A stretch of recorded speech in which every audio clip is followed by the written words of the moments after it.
Bonjour à tous, ravi de vous retrouver pour cette nouvelle édition de notre lettre des entreprises familiales. J'ai le plaisir d'accueillir un invité exceptionnel, une voix écoutée des entreprises familiales, Monsieur le ministre Renaud Dutreil, bienvenue. Bonjour. Vous êtes une figure incontournable du paysage politique et économique français. Vous avez été ministre entre 2002 et 2007. Vous avez marqué les esprits avec l'instauration du pacte qui porte votre nom. Vous êtes devenu un pilier de la transmission des entreprises familiales en France. Aujourd'hui, entrepreneur engagé, vous continuez à défendre avec conviction les entreprises familiales que vous considérez comme le pilier essentiel de notre tissu économique.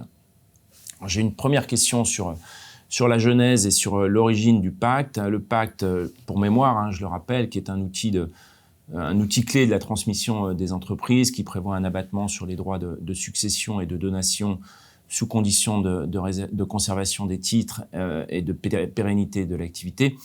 Il est régulièrement attaqué, remis en cause. Avant d'aller sur les critiques, ce qu'on va voir dans un deuxième temps, et sur les risques liés à un durcissement des règles du pacte, pourriez-vous nous rappeler la genèse de la réforme que vous aviez à l'époque initiée et le contexte qui ont abouti au vote du pacte Dutreil? Oui, donc nous sommes en 2003, donc après l'élection de Jacques Chirac. Jacques Chirac n'avait pas de programme économique, autant être honnête et le dire.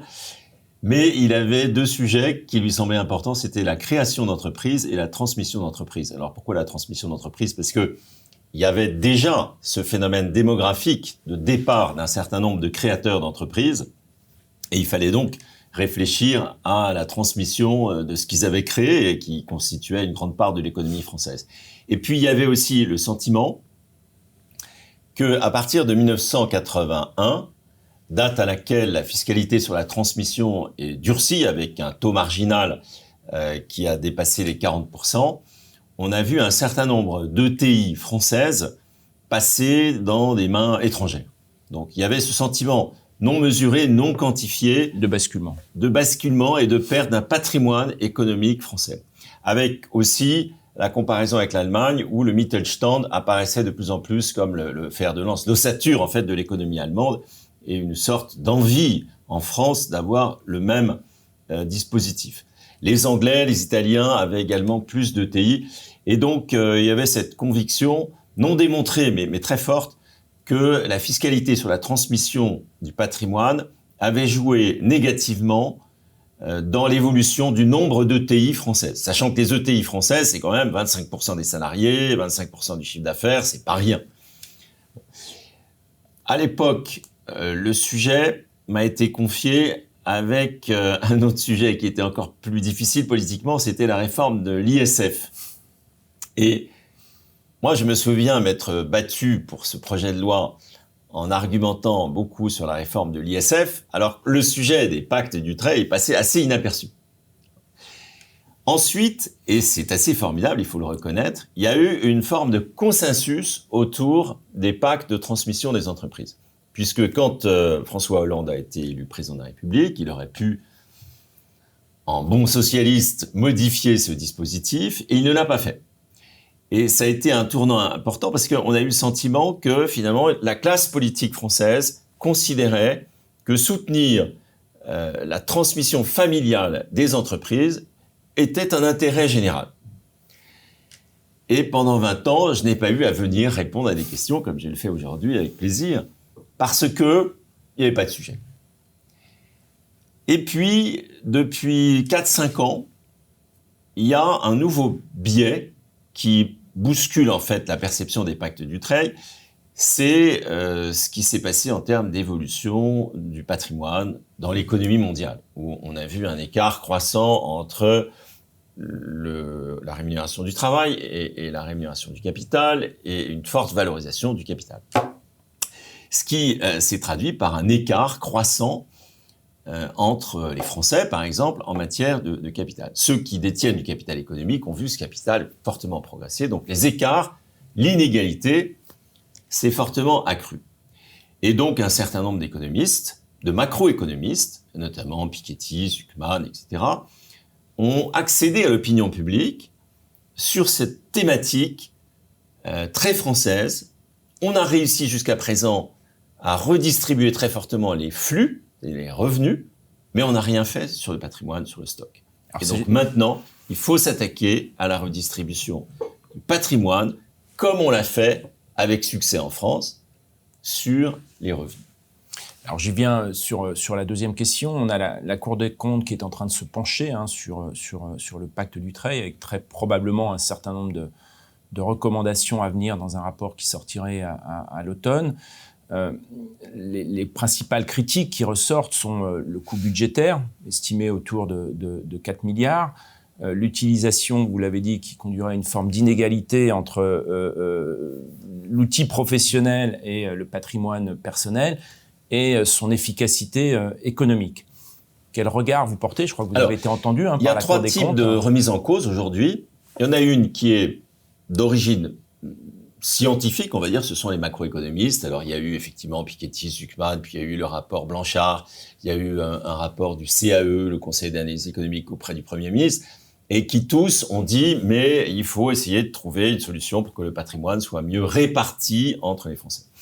Il y a ensuite, au sein du ministère des Finances, aussi bien à l'inspection des finances que à la direction de la législation fiscale, le sentiment qu'on pourrait récupérer de l'argent avec une réforme des pactes Dutreil, et la Cour des comptes est sur cette ligne-là. Et puis, il y a une opposition idéologique qui considère qu'on donne beaucoup d'argent aux riches et qu'il faut arrêter avec ça. Alors, moi, je pense qu'il faut repartir du vrai sujet. Quel type de capitalisme souhaitons-nous en France? On a, quand on regarde l'économie moderne, 3 formes de capitalisme. Il y a un capitalisme d'État. La Chine, la Russie, même l'Inde, ce sont des pays qui ont créé un capitalisme extrêmement dirigé, où un entrepreneur n'a pas forcément la liberté qu'il pourrait avoir dans les pays occidentaux. Il y a le capitalisme financiarisé. Et là, les anglo-saxons sont devenus les maîtres absolus de cette industrie, avec aux États-Unis un nombre d'entreprises familiales dans le secteur des ETI qui était très faible, moins de 20%. Ça veut dire que l'essentiel, en fait, du capital des ETI aux États-Unis, il est détenu par des professionnels du capital qui sont le private equity, mais aussi les asset managers via les marchés financiers, donc sociétés cotées, sociétés non cotées. C'est le capitalisme anglo-saxon. Et puis, il y a ce troisième capitalisme que je défends, et que je défends non pas pour faire plaisir à tel ou tel, mais parce que je pense qu'il est intimement lié à notre intérêt national, c'est le capitalisme familial. Et c'est pas un hasard si, en Europe, c'est cette forme de capitalisme qui s'est enracinée. Alors, si on considère que le capitalisme familial est d'intérêt général, il faut faire extrêmement attention à tout ce qui modifie l'allocation du capital. Parce que c'est une autre forme de capitalisme qui en bénéficie. Si, par exemple, on supprime les pactes Dutreil, qui en profite? Pas les Français. Ce sont des acquéreurs, qui sont la plupart du temps des fonds de private equity, ou des sociétés familiales étrangères, et donc c'est une perte de patrimoine national. C'est toujours un jeu à somme avec un risque nul. Sur la vitalité de nos territoires, avec sur l'emploi. Ensuite, cette question essentielle, c'est pourquoi est-ce qu'on défend le capitalisme familial? Parce qu'il crée davantage d'intérêts communs que les autres formes de capitalisme. Alors, on peut prendre l'exemple de la distribution des dividendes. Dans les entreprises familiales, il y a plutôt une tendance à distribuer moins de dividendes. La gauche, aujourd'hui, critique énormément la distribution de dividendes. Donc, elle devrait dire, les entreprises familiales sont un modèle, puisqu'elles gardent l'argent à l'intérieur pour développer, pour investir, peut-être aussi pour y associer davantage les salariés. Les entreprises familiales sont enracinées. Elles ont des racines dans les territoires.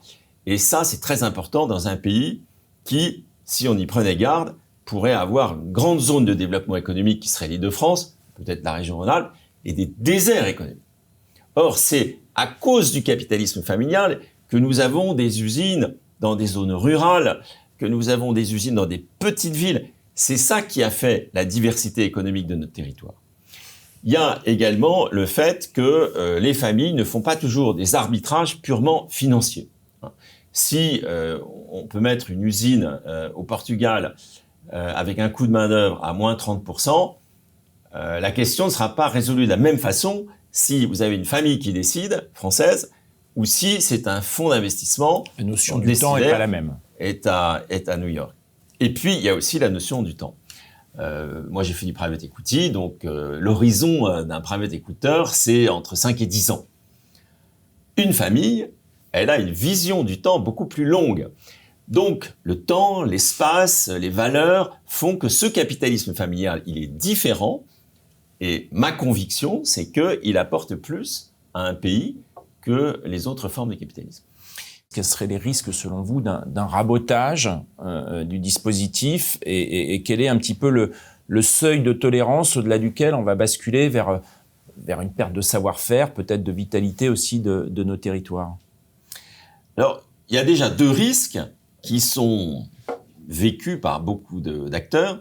C'est la complexité, puisque les pactes, je les avais conçus pour être relativement simples, et ils ont été extrêmement bureaucratisés, devenus très compliqués. Il y a un risque notamment sur des concepts nouveaux qui ont émergé, comme la holding animatrice. Les gens regardent ça comme une poule, un couteau, ne savent pas très bien quels sont les critères d'animation, c'est pas défini précisément, on sait qu'il faut animer, mais on donne pas les critères d'animation. Donc tout ça est quand même compliqué, source de contentieux, et les chefs d'entreprise n'aiment pas ça. Deuxièmement, c'est l'instabilité. La fiscalité est une nécessité dans les sociétés développées, mais l'instabilité de la fiscalité, elle est contre-productive pour tout le monde. Et le fait que le débat se soit réouvert sur les pactes d'Utrecht depuis 3-4 ans, et que chaque année au Parlement, on a une multitude d'amendements qui vont de la suppression pure et simple jusqu'à des détails, crée de l'instabilité et donc déroute les acteurs économiques. Et d'ailleurs, en ce moment même, on a un afflux de demandes de pactes parce que beaucoup de familles se disent « mais peut-être que demain, ça n'existera plus ». Donc, on a déjà, en fait, bousculé ce système qui était pourtant bien installé dans le paysage politique français et que personne ne souhaitait modifier. Alors, maintenant, les risques qui arrivent sont évidemment beaucoup plus importants. Il y a un risque idéologique, c'est de supprimer purement et simplement ce dispositif. Et puis, comme en France, c'est toujours un petit peu sournois, il y a des débats qui émergent. Alors, il y a le débat sur la trésorerie. Alors, est-ce que la trésorerie, qui est dans une entreprise qui fait l'objet d'un pacte d'Utrecht, est patrimoniale pour la famille ou est-ce qu'elle est liée à l'opérationnel, c'est-à-dire au fonctionnement des filiales, etc. Bien savant celui qui est capable de dire, en regardant la trésorerie d'une entreprise, ça c'est de l'opérationnel, ça c'est du patrimonial. Donc, si on modifie la loi sur ce sujet, et on sent bien que c'est une tendance à Bercy, on va rentrer là aussi dans des contentieux épouvantables. Il y a aussi, alors j'ai entendu ça à la Cour des comptes, j'étais un peu abasourdi, cette idée qu'il faudrait réserver les pactes d'Utrecht à l'industrie, comme si le reste de l'économie n'avait pas d'importance et que le capitalisme familial ne devait être préservé que lorsqu'il y a des usines, des machines, des ouvriers. Bon, une vision quand même assez archaïque de l'économie. Donc, il y a aujourd'hui un certain nombre de menaces. Ceci dit, on peut faire évoluer le système. Moi, je ne suis pas opposé à une amélioration du système. On a lancé à la rentrée le premier baromètre de la transmission avec Fortalent, avec le Family Business Network et Opinionway. On verra les messages qui en ressortent, mais d'ores et déjà, on voit qu'il reste encore beaucoup de pédagogie à faire. Est-ce que finalement, avec le recul, vous considérez que le pacte d'Utrecht aujourd'hui est suffisamment compris, maîtrisé par les dirigeants et également par les décideurs politiques qui peuvent avoir une vision parfois un peu court terme et très budgétaire du pacte? Alors, je constate un énorme effort de pédagogie interne et externe des 3 professions qui entourent les chefs d'entreprise. Donc, les experts comptables, les notaires, les avocats sont extrêmement mobilisés et ils ont acquis un niveau d'expertise qui est très utile aux chefs d'entreprise. Donc ça, c'est un bon point.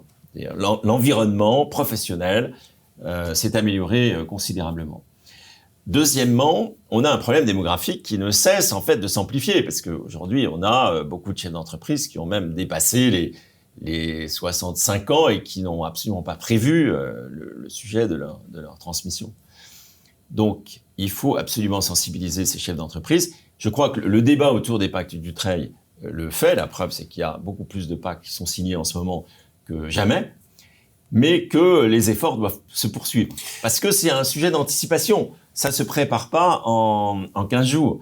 Le mieux, c'est de prévoir ça sur une période de 10 ans, y compris lorsqu'il faut intéresser une génération à venir à la conduite de l'entreprise. Ça se fait très tôt. Transmettre le patrimoine, c'est une chose. Transmettre le flambeau, l'envie d'entreprendre, c'en est une autre. Et ça prend beaucoup plus de temps. Quand vous regardez dans le rétroviseur, avec votre parcours, tout à la fois d'entrepreneur et d'homme politique, un peu plus de 20 ans après, si vous aviez à le refaire, comment vous le referiez? Est-ce que voilà, il y aurait des garde-fous un peu plus nombreux? Est-ce que vous feriez davantage de simplicité? Si j'avais à le refaire, je ferais une chose très très simple, c'est que je supprimerais toute fiscalité sur la transmission d'entreprise. Et, je ferais quelque chose de très très simple. À contre-courant de... Zéro. Pourquoi? Parce que autant je trouve normal de taxer les flux générés par une entreprise, une organisation humaine qui crée de la richesse, on la répartit, c'est tout à fait juste. Autant taxer tous les 20 ou 25 ans, à un moment où l'entreprise est très fragile, parce que son créateur, son dirigeant historique, celui qui l'a incarné, s'en va. Donc c'est un moment de vulnérabilité. Et à ce moment-là, l'État vient et prélève une part de la substance de l'entreprise d'une façon très très forte, très brutale. Je trouve que c'est une mauvaise fiscalité. Je ne suis pas contre la fiscalité, mais je préfère qu'il y ait de l'IS, qu'il y ait d'autres formes de prélèvements obligatoires plutôt que celui-ci. C'est un mauvais impôt. Après, on est en France, donc c'est très difficile de supprimer un impôt, puis on aurait un problème de constitutionnalité certainement, parce que les autres Français continueraient à payer un impôt sur le patrimoine, sur la transmission. Mais on peut l'améliorer, et je regrette de ne pas l'avoir fait, sur un concept qui est peut-être un peu idiot, qui est qu'il faut avoir un dirigeant familial dans l'entreprise. Biologiquement, c'est absurde. C'est-à-dire que dans une famille, vous avez une génération, quelqu'un qui est un grand entrepreneur, il a créé l'entreprise, il l'a développée. Rien ne dit que la génération d'après aura le même talent. Bon. Et donc, c'est un peu présomptueux de dire qu'à chaque génération, on a un bon entrepreneur dans la famille. On ferait mieux de distinguer très fortement ce qui relève de la gouvernance familiale et ce qui relève du management. De l'actionnariat. Voilà. Le manager, ça peut être quelqu'un qui vient de l'extérieur et qui est recruté sur sa compétence. Il n'est pas forcément un membre de la famille. Et en revanche, la famille, même si dedans vous avez un poète, un chauffeur de camion, un agriculteur, la famille a son rôle pour défendre les valeurs, la vision long terme, l'enracinement dans le territoire, un certain nombre de choses qui sont liées à l'ADN de l'entreprise et qui sont d'origine familiale. Et donc, je pense qu'on a intérêt à distinguer aujourd'hui ces deux fonctions, la fonction managériale et la fonction gouvernance familiale, qui, évidemment, est le rôle de l'actionnaire familial. Et donc, supprimer cette première condition. Deuxième évolution qu'on pourrait imaginer, c'est d'allonger la durée de détention d'épargne. Parce qu'aujourd'hui, on est à 6 ans. Moi, ça ne me choquerait pas quand une famille transmet à la génération d'après, qu'elle s'engage pour conserver les actions pendant 10 ans. Bon, ça, c'est une proposition qui ne serait pas, à mon avis, déstabilisante. Donc, on peut améliorer certainement le dispositif. En revanche, créer plus d'incertitude, plus de complexité, et puis augmenter les taux, ça, à mon avis, ça serait très contre-productif. Très clair. Dernière question un peu traditionnelle que nous posons à nos invités. Dans cette période un petit peu mouvementée, quels sont les enjeux pour vous, les 3-4 enjeux un peu clés pour les entreprises familiales dans les années à venir? C'est la stabilité de l'environnement juridique et fiscal. L'économie est entrée dans un certain nombre de transitions qui sont elles-mêmes déjà très violentes pour les entreprises. L'IA, la transition climatique, la transition cognitive, le vieillissement de la population vont impacter la gouvernance des entreprises. L'État n'a pas à rajouter à ces transitions une instabilité permanente sur la fiscalité et le droit. Et donc, ce que les entrepreneurs demandent aujourd'hui, c'est ne changez rien. Laissez-nous travailler dans un environnement stable. Et malheureusement, le monde politique déteste la stabilité puisqu'il veut jouer en permanence avec cet outil qu'est la fiscalité. C'est le jouet numéro 1 des politiciens français et c'est un jouet très dangereux. Donc aujourd'hui, il nous faut de la stabilité politique, Nous ne l'avons pas. Espérons que nous allons revenir à un mode de fonctionnement démocratique plus serein. Très clair. Merci beaucoup, Renaud Dutreil. Excellente journée à tous. À très bientôt. Merci.